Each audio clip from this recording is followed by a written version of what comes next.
Pakistan super league পিএসএল-এ নিজের প্রথম 2 ম্যাচে 3টি করে মোট 6টি উইকেট শিকার করেছিলেন রিশাদ হোসেন।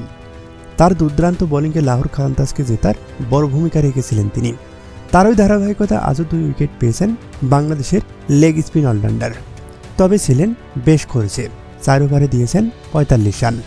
অবশ্য শুধু রিশাদ নয়, রান উৎসবের ম্যাচে বেশিরভাগ বোলারই আজ কঠিন সময় পার করেছেন। তবে ম্যাচ শেষে হাসিমুখে মাঠ ছেড়েছেন মুলতান সুলতান। এবারের পিএসএল-এ নিজেদের ঘরের মাঠ মুলতান ক্রিকেট স্টেডিয়ামে এটি ছিল মুলতান সুলতানসের প্রথম ম্যাচ। নিজেদের প্রথম 3 ম্যাচে হারা দলটি এ রাতেই পেল প্রথম জয়। ওপেনার ইয়াসির খানের বিধ্বংসী 87 রানের উপর ভর করে 228 রানের পাহাড় সম রান দাঁড় করিয়েছিল মুলতান সুলতান। জবাবে লাহোর কালান্দার্স 9 উইকেট হারিয়ে 195 রানে থামে। 37 রানে 3 উইকেট নিয়ে লাহোরকে ম্যাচ থেকে ছিটকে দিয়েছেন ওবায়দ শাহ। মুলতানের পেসার ওবায়দ শাহের আরেক পরিচয় পাকিস্তানের জাতীয় দলের বোলার নাসিম শাহের ছোট ভাই।